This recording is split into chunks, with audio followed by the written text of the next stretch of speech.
mort. Un peu plus loin, le Seigneur va dire par la bouche de Job, vienne l'humiliation, tu prieras pour ton relèvement. Dieu soutient celui qui a le cœur abattu. Il délivrera même le coupable, qui devra son salut à la pureté des mains de Dieu. Donc, la leçon de Michée, c'est, si tu n'as pas péché, tiens le coup. Si tu as péché, tiens le coup tout autant. Tout autant. Il va travailler, il va changer les choses, et ensuite il va défendre ta cause et te faire droit.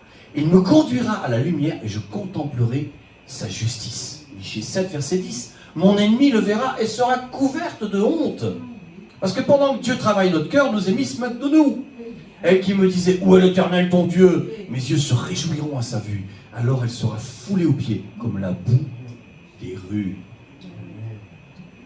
Jésus est passé par là. Ne vous laissez pas accuser, même si vous êtes accusable. Il n'y a aucune condamnation pour ceux qui sont en Jésus-Christ. Tu as fait le mal?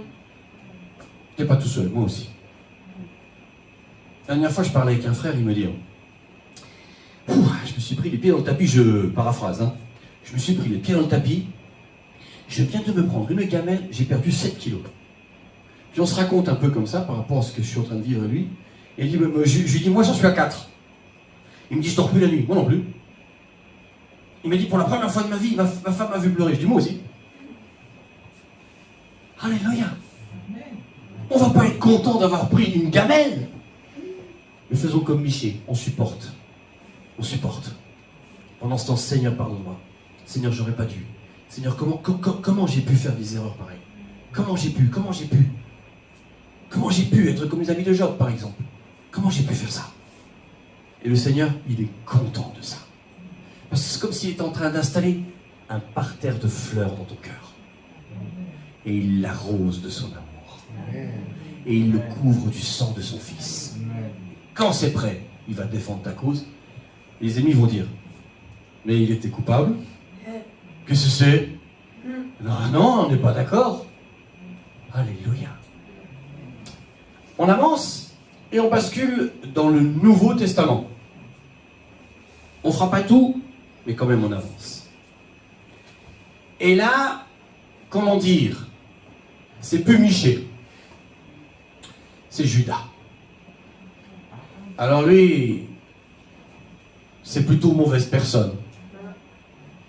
C'est remarquable, parce que c'est la 8e personne qui dit j'ai péché, et 8 c'est le chiffre de la résurrection. Il était à côté du ressuscité, et pourtant il est en enfer. C'est incompréhensible. Et c'est la 17e fois qu'on trouve ça, et c'est la première et dernière fois pour Judas, et 17 c'est le chiffre du pardon. Il avait la résurrection et le pardon à sa portée. Il y a des fois, on fait comme Judas. On attend que ça se passe. Ça ne sert à rien d'attendre. Matthieu 27, évidemment. Matthieu 27, verset 1. Dès que le matin fut venu, tous les principaux sacrificateurs et les anciens du peuple tinrent conseil contre Jésus pour le faire mourir. Après l'avoir lié, ils ont déjà une étape, ils pensent que hop, c'est pas mal. Ils l'emmenèrent et le livrèrent à Ponce Pilate. Ils le lient, ils l'emmènent, ils le livrent à Pilate. Ils se disent, oh, ça sent bon, on va l'avoir. Il manque quelque chose. Alors Judas, qui l'avait livré, voyant qu'il était condamné, se repentit et rapporta les 30 pièces d'argent aux principaux sacrificateurs et aux anciens. Verset 4. Il leur dit, j'ai péché en livrant le sang innocent. Ils répondirent, mais que nous importe, cela te regarde. Ici, il y a 2 catégories de pécheurs. Il y a celui qui pêche et il y a ceux qui l'ont aidé à pécher.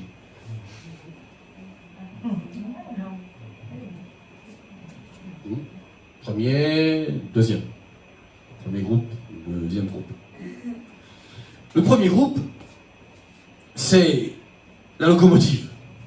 Allez, venez, je vais pêcher. Deuxième groupe, c'est une locomotive, les wagons derrière, qui disent, où tu iras, j'irai. Les sacrificateurs, en disant « débrouille-toi, c'est ton péché », mais ils disent une folie. Parce que, je vous donne un exemple pratique d'aujourd'hui. Imaginez que vous ayez dans votre famille quelqu'un qui se drogue, ou qui boive, ou qui fume. Et que cédant, du verbe céder, à la personne, eh bien finalement, vous lui achetez ce qu'elle pense avoir besoin. En lui disant au Seigneur, c'est pas moi qui pêche, c'est lui ou c'est elle. Ben, vous êtes comme les sacrificateurs. Mais vous ne pouvez pas dire que nous importe, ça te regarde, puisque vous êtes dans le wagon et vous alimentez la locomotive. Et là, il faut beaucoup de courage et beaucoup d'humilité, d'humiliation pour dire je ne peux pas nourrir ça. Je ne peux pas nourrir ça. Par contre, je peux t'aider d'autres manières. Je peux t'aider d'autres manières. Et c'est pas facile. C'est pas facile. Quelqu'un qui ment, par exemple. Il faut déjà savoir pourquoi la personne ment. Mais si vous allez dans son sens, pour ne pas la froisser, vous gardez une relation, mais c'est une relation tronquée, qui avortera à un moment donné ou un autre. Amen. Un jour, j'ai dit à ma fille, je t'autorise, quand tu veux, choisis le bon moment quand même, hein, à me rentrer dedans. Si tu vois que ça va pas, t'es pas contente, bang, tu m'en mets une. Il y a des fois, je me dis, pourquoi je lui dis ça? Des fois, je me dis, parce qu'il y a des fois, elle vient me voir à la cuisine, souvent à la cuisine, je sais pas pourquoi ça lui plaît. Et elle me dit, ouais, de toute façon, et si, et ça. Bon, après, elle a une douceur, heureusement. Mais quand même, elle me le dit, hein. Ouf. Alléluia. Je reviens, on en a parlé pour la semaine dernière, et on finira par là aujourd'hui. On dit, j'ai péché. Il faut une vraie repentance. Il faut vraiment traiter le problème. Quand ma femme, au début du cancer, se couchait le soir, j'arrivais à dormir 2-3 heures, des fois 4. Et après, vous savez, la souffrance, ça réveille. Et la peur aussi. Parce que je les avais à 0.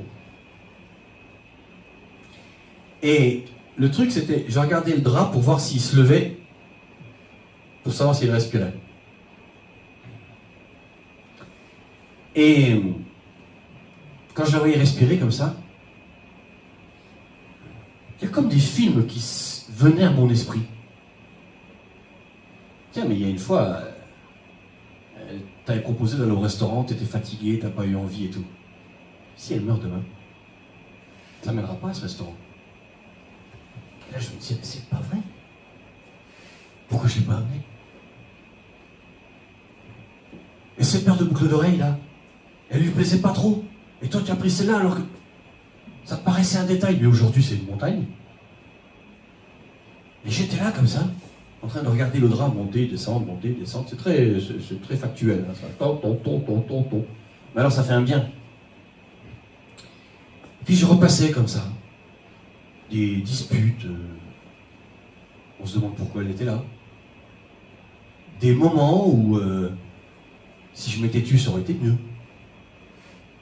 Des moments où, si je l'avais écouté un peu plus, en lui disant « Pouh !» C'est bizarre. On croit être en règle, et puis finalement, il arrive quelque chose de vraiment conséquent, et là on s'aperçoit que notre pardon, nos demandes de pardon, elles sont légères, mais légères, plus que le professeur Tournesol. Et pour conclure aujourd'hui, j'aimerais vous rappeler ce que c'est une vraie repentance. Une vraie repentance. Et si le Seigneur nous prête vie, on le fera le jeudi. Le développement, c'est dans Luc 15, le Fils prodigue. On fera le développement le prochain jeudi. C'est des R en fait. M-N-O-P-Q-R-S-T. La lettre R. Et c'est 7 étapes. Et c'est pas tiré par les cheveux. Et c'est profond. Et la plupart du temps, on est comme Judas, on fait les 2 premières et on s'arrête là. On croit qu'on est pardonné, on l'est pas. Vous avez des gens qui croient être nés de nouveau, ils ne le sont pas. Vous avez des gens, ils sont baptisés, ils pourraient même commencer à prêcher, ils ne sont pas sauvés. Écoutez bien les 7 R, si vous pouvez, notez-les, réfléchissez-y. Premièrement, je réfléchis. J'ai péché. Je dois réfléchir. Ça implique de rentrer en soi-même et de vraiment réfléchir. La deuxième chose, de le regretter. Ça doit être très profond. Vraiment très profond. J'insisterai jamais assez pour vous inviter à vous tenir debout devant Dieu dans la louange. Et j'insisterai jamais à vous dire, un vrai chrétien, il est à genoux devant Dieu. Parfois, physiquement, on ne peut pas, certes. Mais si vous le pouvez, tous les jours, mettez-vous à genoux devant votre Dieu. Seigneur, fais-moi grâce. Premièrement, je réfléchis profondément. Deuxièmement, je regrette, mais non pas je caresse le péché. Troisièmement, je dois demander pardon, c'est-à-dire la repentance. Mais pour que ce soit une vraie repentance, elle doit être accompagnée d'une prise de résolution. Maintenant, je vais m'atteler au péché. Maintenant, je vais me battre. Maintenant, ça change. Maintenant, ça change. Si vous dites, Seigneur, j'ai pas... L'alcoolique, par exemple. Seigneur, pardon, j'ai péché. En ouvrant le frigo et en sortant la bouteille suivante, un jour, j'en ai un qui est venu se confesser vers moi, il m'a dit, un gitan. Il dit, salut pasteur, moi, quand je vais tromper ma femme, le samedi, je fais le signe de croix et je demande pardon avant d'y aller. Hein. Ah, c'est bien. Hein. Je ne sais plus quoi dire. Qu'est-ce que vous voulez répondre à ça? Donc, premièrement, je réfléchis, je rentre en moi-même, profond. Deuxièmement, je regrette. Troisièmement, je demande pardon, mais avec une vraie envie de m'en sortir, une vraie résolution. Pas un truc où je me suis aveuglé moi-même et où je fais semblant que tout va bien. Quatrièmement, je dois renoncer à ce péché. Coûte que coûte. Coûte que coûte. Renoncer, rejeter, réagir. Cinquièmement, je dois revenir, me réconcilier. Sixièmement, je dois réparer l'erreur que j'ai faite et changer de direction. Et puis le 7e R, c'est résister. Un exemple, lire la Bible. Beaucoup de chrétiens auront de gros problèmes avec le Seigneur quand ils vont se présenter devant lui parce que vous négligez la Bible, soit parce que vous ne la lisez pas, soit parce que vous la lisez de manière fluette et beaucoup d'autres choses. On prend les 7 R par rapport à quelqu'un qui n'arrive pas à lire la Bible. Réfléchis, rentre en toi-même. Pourquoi je ne lis pas la Bible? Pourquoi? Il faut trouver une feuille de route. Une vraie repentance, c'est une vraie réflexion, pas légère. Si tu n'arrives pas à le faire seul, fais-toi aider. Mais réfléchis profondément. Pourquoi je ne lis pas la Bible? Deuxièmement, est-ce que tu regrettes de ne pas lire la Bible ou c'est pas grave? Si c'est pas grave, tu es déjà coincé dès le 2e R. Puisque c'est pas grave. C'est un problème. Et souvent les gens regrettent en mettant la faute sur les autres. C'est à cause de mon chien. Il me prend tellement de temps, je ne peux pas lire la Bible. C'est à cause de mon travail. Et ceci et cela. Tout ça, c'est toujours faux. Donc tu dois réfléchir pourquoi tu ne lis pas la Bible. Regretter profondément. Tu dois vraiment être triste, profondément malheureux de ne pas la lire. Deuxièmement, tu dois demander pardon. Une vraie repentance, forte, intense, avec la prise de résolution. Maintenant, je lis la Bible. Et ça commence aujourd'hui. C'était là le Amen. Amen. Alléluia. Quatrièmement, je dois renoncer à la paresse. Je dois rejeter tout ce qui m'empêche de lire la Bible. Ça suffit maintenant. Je vais prendre des résolutions et les mettre en place. Je renonce à tout ce qui m'empêche de lire la Bible. Ensuite, je dois revenir. Je dois me réconcilier avec Dieu en disant « Seigneur, j'ai commis des offenses envers toi. » Parce que dans beaucoup de pays, ils n'ont même pas la Bible. Et dans beaucoup de pays, si ils se font prendre avec une Bible, c'est la prison. Voire se faire exécuter. Donc moi, j'ai vraiment un problème. Je dois revenir, je dois me réconcilier avec toi et vraiment te dire les choses. Sixièmement, je dois réparer. changer de direction, changer ma manière d'organiser la journée.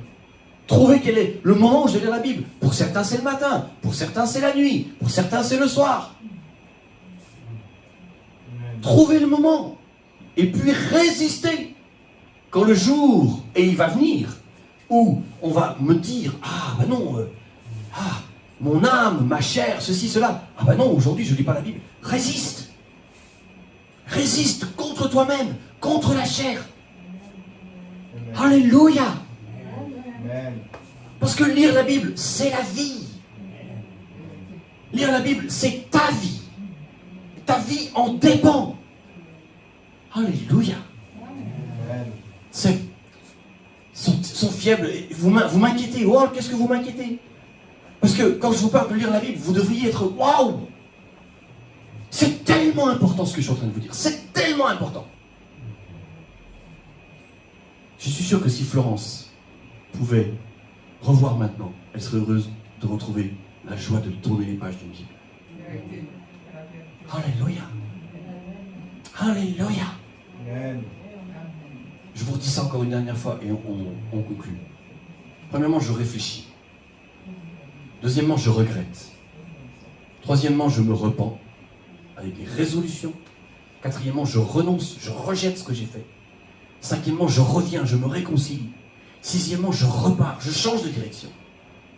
Et septièmement, je résiste par sa grâce, par sa force. Aucun de nous n'est suffisant pour ces choses. C'est pas parce que je vous parle que je suis fort. Loin de là. Et que Dieu nous fasse grâce. Et qu'il nous trouve au travail. Amen. Amen. Seigneur, nous voulons te louer. Merci parce que tu nous permets de chercher à être profond. Merci pour le temps de louange, d'adoration. Merci pour l'immense bonheur d'avoir ces cultes en commun. Je suis tellement heureux de voir Hervé et Audrey, tout le monde. C'est formidable. Merci, Papa. Et qu'on puisse réfléchir tous et aller plus loin avec toi. Merci, Papa, au nom de Jésus. Amen. Amen. Dieu vous bénisse. Et à très vite.